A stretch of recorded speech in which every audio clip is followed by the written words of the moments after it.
বিএনপির জাতীয় কাউন্সিল করতে অন্তত কয়েক মাস সময় লাগবে বলে জানিয়েছেন দলটির মহাসচিব মির্জা ফখরুল ইসলাম আলমগীর। শনিবার রাতে গুলশানে বিএনপি চেয়ারম্যানের কার্যালয়ে দলের স্থায়ী কমিটির বৈঠক শেষে সাংবাদিকদের এই কথা জানান তিনি।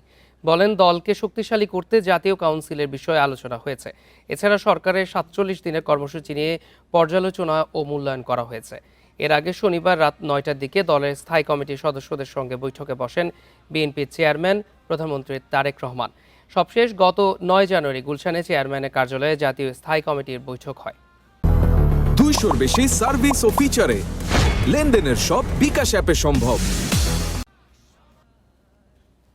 পুরো বিষয়টাই সাংগঠনিক ছিল। আমরা মনে করেছি যে খুব দ্রুতই আমরা চেষ্টা করব যে যত দ্রুত পাওয়া যায় কাউন্সিলের দিকে যাওয়ার জন্য।